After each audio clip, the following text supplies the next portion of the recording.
Ya estamos a pocos días de que arranque la cita más importante para el fútbol, que es el Mundial 2026, y por eso hoy venimos con historias de Mundial. Deporte y actualidad.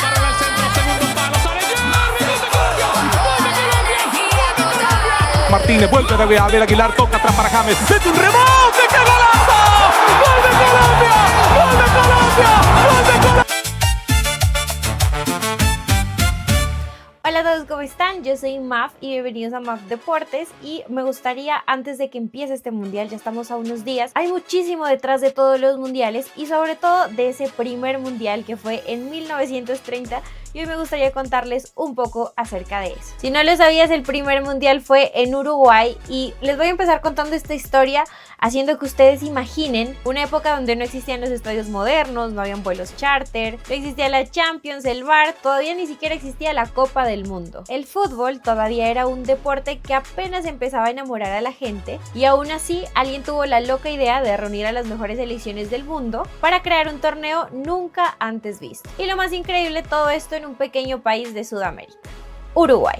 Año 1930, y desde ya les cuento que la historia del primer mundial no parece una historia de fútbol, parece una película. Hubo viajes larguísimos en barcos, selecciones que no querían participar, estadios sin terminar y hasta una final en la que hubo dos pelotas diferentes. Todo eso pasó de verdad y hoy se los voy a contar. Para entender un poco de cómo nació el mundial hay que viajar y remontarnos en una época completamente distinta a la de nosotros. Europa todavía estaba tratando de recuperarse de la Primera Guerra Mundial, y como si eso fuera poco, el mundo acababa de entrar en una crisis económica después de la caída de la bolsa de Wall Street en 1929. El dinero estaba escaso, viajar era súper difícil y cruzar el océano una aventura completa. Pero mientras todo esto ocurría, el fútbol empezaba a crecer como nunca antes. Y había un hombre que tenía una obsesión: Jules Rimet, un dirigente francés que soñaba con crear un campeonato mundial de fútbol. Porque en esa época lo más importante eran los Juegos Olímpicos, pero Rimet sentía que el fútbol merecía algo propio, algo más grande, algo que realmente definiera quién era el mejor del planeta.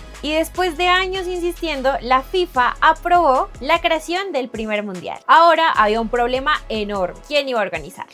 Y aquí es donde aparece Uruguay. Hoy puede sonar raro que un país tan pequeño fuera elegido, pero en esos años Uruguay era potencia absoluta del fútbol. Habían ganado los Juegos Olímpicos de 1924 y 1928, jugando un fútbol que dejó impresionado a Europa. Literalmente maravillaron al mundo. Además, 1930 coincidía con los 100 años de la Constitución uruguaya, así que el país quería celebrarlo a lo grande. Y Uruguay hizo una propuesta increíble, imposible de ignorar, porque construirían un estadio monumental y además ayudarían a cubrir los gastos de las selecciones visitantes. Así que la FIFA dijo: perfecto, el mundial se juega en Uruguay. Y ahí empezó el caos. Porque cuando Europa se enteró que el mundial iba a ser en Sudamérica, muchos dijeron que no. Primero, porque el viaje era larguísimo. Segundo, porque el mundo estaba en crisis económica. Y tercero, porque en esa época cruzar el Atlántico no era subirse en un avión durante 12 horas, sino que era pasar semanas enteras dentro de un barco. O sea, imagínense eso: futbolistas encerrados durante días en medio del océano solamente para ir a jugar un torneo que nadie sabía si iba a funcionar. Así que muchos países europeos ni siquiera quisieron intentarlo. Y al final solamente 4 selecciones europeas aceptaron viajar: Francia, Bélgica, Rumania y Yugoslavia. De hecho, el viaje hacia Uruguay ya parecía parte del mundial. El dirigente Jules Rimet viajó hacia Uruguay llevando el trofeo original del campeonato en una maleta, como si estuviera transportando un tesoro. En el mismo barco iban jugadores, periodistas, árbitros, así que literalmente el mundial comenzó navegando en barco por el Atlántico. Y mientras esto pasaba, en Montevideo corrían contra el tiempo, porque Uruguay estaba construyendo el Estadio Centenario, el escenario principal para este torneo. Un estadio gigantesco para la época, pero había un pequeño detalle, y era que no estaba listo. Las lluvias retrasaron la construcción y el estadio seguía lleno de obreros mientras el mundial estaba a punto de arrancar. Así que varios partidos tuvieron que jugarse en estadios más pequeños mientras terminaban las obras. Finalmente llegó el día, 13 selecciones, no hubo eliminatorias, no hubo sorteos gigantes, no hubo canciones oficiales, solo invitaron a países y los que pudieron viajar jugaron. Así comenzó la primera Copa del Mundo de la historia. En el primer partido se enfrentó Francia contra México y ahí ahí ocurrió algo histórico sin que nadie lo supiera. Un futbolista francés llamado Lucien Laurent anotó el primer gol en toda la historia de los mundiales. Imagínense marcar un gol sin saber que quedarías inmortalizado para siempre. Y aunque hoy el fútbol parece otro deporte, muchas imágenes de esa época todavía parecen irreales.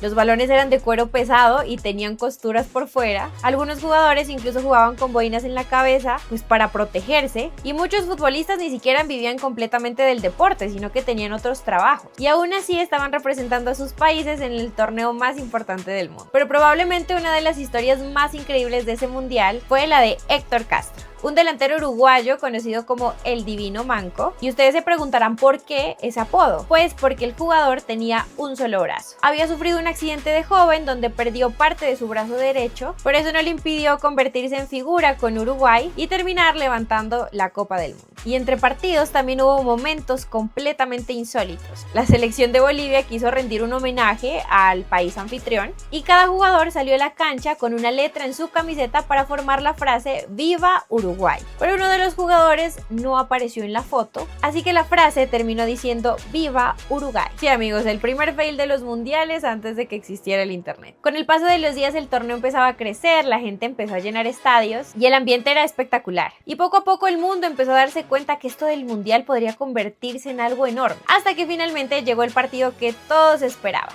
Uruguay contra Argentina, la primera final de la historia. Y honestamente no podía existir una final más intensa. Era el clásico del Río de la Plata, dos países vecinos, dos potencias y dos selecciones que prácticamente se odiaban futbolísticamente. Miles de argentinos viajaron a Montevideo para la final, la tensión era gigantesca y lo más increíble es que antes del partido hubo una discusión absurda. No podían decidir con qué balón jugar. Argentina quería usar su pelota, Uruguay quería usar la suya, y después de discutir tanto encontraron una solución bastante extraña: jugar el primer tiempo con el balón argentino y el segundo con el balón Uruguay. Y aquí es donde la historia parece inventada, pero es verdad. Con la pelota argentina, la selección de Argentina terminó ganando el primer tiempo 2-1, pero cuando cambiaron al balón uruguayo, Uruguay remontó el partido y ganó 4-2. Y cuando el árbitro pitó el final del partido, Uruguay se convirtió oficialmente en la primera selección campeona del mundo. Más de 90.000 personas en Montevideo explotaron de la emoción porque la Copa del Mundo acababa de nacer. Y probablemente nadie en ese estadio se imaginaba que décadas después este torneo se convertiría en el evento deportivo más importante del planeta. Porque todo empezó de una forma mucho más simple, con jugadores cruzando el océano en barco, con estadios todavía en construcción, con futbolistas amateurs, con un trofeo guardado en una maleta. No había millones, no había marketing, no había redes sociales, lo único que había era fútbol. Y quizá por eso el Mundial de 1930 sigue teniendo algo mágico, porque fue